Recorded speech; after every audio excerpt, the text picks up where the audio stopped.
2023 merupakan era baru untuk kita para online shop. Kenapa tidak? Banyak sekali perubahan after pandemi. 2022 merupakan tahun yang berat untuk seller online shop. Banyak perubahan yang terjadi dari kenaikan biaya layanan, perubahan fitur, kebijakan baru, produk jualan lebih ketat. Ya, pokoknya banyak yang terjadi deh. Kita bahas dari perubahan kebijakan.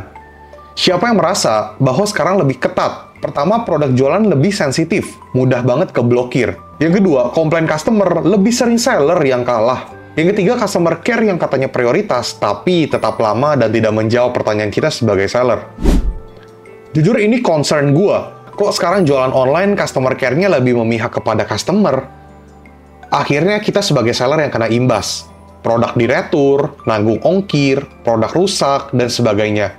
Tahan, jangan emosi dulu. Gue masih mau bahas yang lain. Produk lebih ketat. Mungkin dari kalian ada yang merasa gak sih bahwa sekarang tuh jualan produk itu jauh lebih ketat. Gampang banget kena blokir. Dikit-dikit kena blokir, dikit-dikit kena pelanggaran. Atau mungkin kalau misalnya kalian menjual beberapa produk yang punya brand, katanya yang punya brand malah memberikan kita pelanggaran sehingga kita nggak bisa upload produk dia lagi. Akhirnya kita kena penalti. Dan bahkan sering banget kejadian, produk yang kita jual udah bertahun-tahun, selalu aman dan ordernya udah kenceng, tiba-tiba kena take down.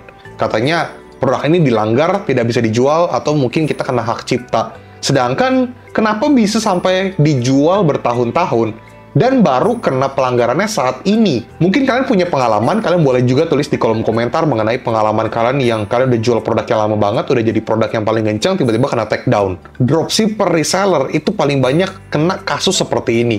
Kalau distributor sih udah pasti aman-aman aja, karena mungkin punya surat penunjukan atau surat yang menyatakan resmi dia menjual produk tersebut. Namun, kalau dropshipper sama reseller kan nggak punya ya. Tentu aja berbeda kalau misalnya kalian menjual produk dengan produksi kalian sendiri. Ya udah pasti aman-aman aja. Kan yang punya produk kalian doang. Atau mungkin kalian produksi sendiri, jadi aman. Itu pun kadang jujur kalau gue perhatiin, kena juga tuh. Mungkin foto produknya kayak ada yang nggak boleh, atau mungkin deskripsinya, atau mungkin judulnya, dan sebagainya lah. Gue merasa sekarang tuh ketat banget. Bener-bener sensitif. Produk gampang banget kena take down. Dan boro-boro ketika kita ajukan banding, kita menang. Tapi kita kebanyakan itu kalah sebagai seller. Ada aja alasannya. Dan ketika kita tanya, jawabannya suka nggak nyambung. Plus yang paling gue sedihkan, kalau misalnya produk kita kena pelanggaran, kita langsung kena penalti. Dan penaltinya nggak main-main. Bener-bener dahsyat banget. Dan kalau misalnya terkena produknya combo nih, produk kalian misalnya punya 5 produk yang kena pelanggaran di waktu yang bersamaan, kalian bisa kena penalti yang cukup besar, apalagi kalau misalnya banyak banget. Kalau kalian itu bisa dimoderasi. Tentu aja hal ini berdampak untuk medal toko kita, performa toko kita, dan sebagainya. Kalian tahu sendirilah, kalau misalnya medal hilang, performa toko menurun, sudah pasti traffic itu ditangguhkan. Sehingga, gara-gara kena produk pelanggaran yang seharusnya aman-aman aja, tiba-tiba kalian jadi sepi orderan. Biaya layanan semakin tinggi. Perubahan biaya layanan atau admin fee semakin dahsyat ya.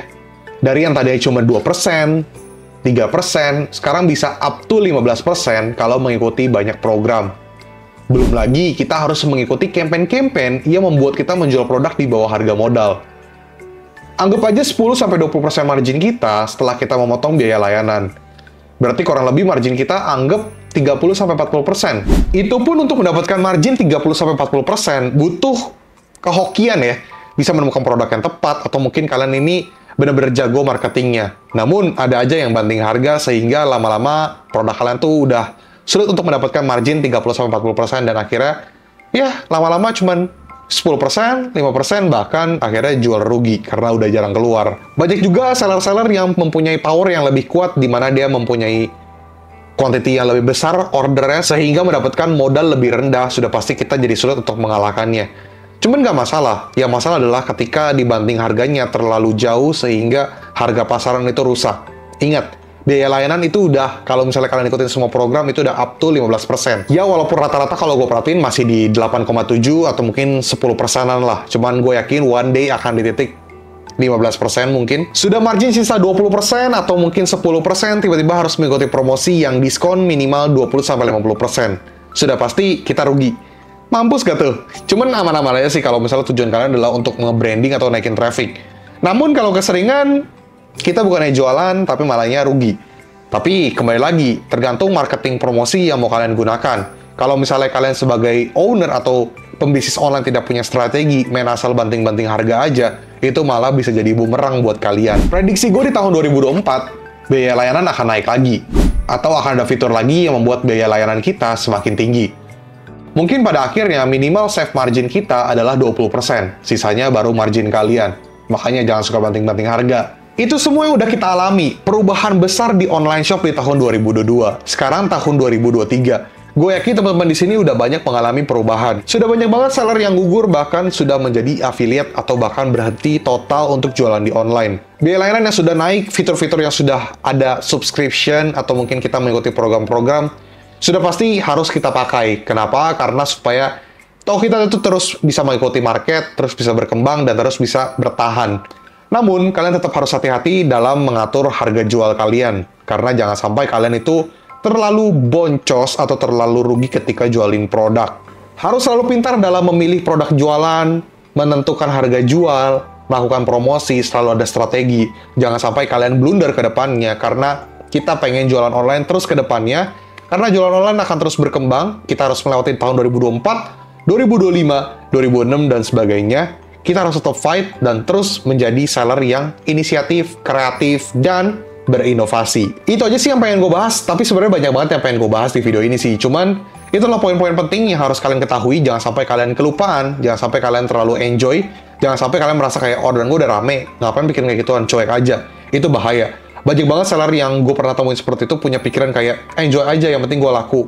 Tiba-tiba tokonya drop, dan untuk naik lagi susah. Sehingga bangkrut. Gue nggak mau durasi video ini terlalu panjang. Ingat, jangan terlalu pede, tetap harus jaga-jaga, dan jangan pernah bosan untuk belajar. Kita jualan online, digital itu terus berkembang, update-nya terus cepat banget perkembangannya, update-nya kayak benar-benar secepat kilat, jadi jangan sampai kalian itu tidak mau belajar lebih lagi, dan jangan terlalu cepat merasa puas, dan selalu jaga-jaga, tapi juga jangan terlalu panikan. Pantangin terus channel Rio Gandhi supaya kalian bisa mendapatkan insight baru, pengalaman baru soal bisnis online ini, atau cara mendapatkan cuan lewat era digital. Semoga kalian happy terus, dan semangat untuk jualan online-nya. Rio Gandhi, peace out.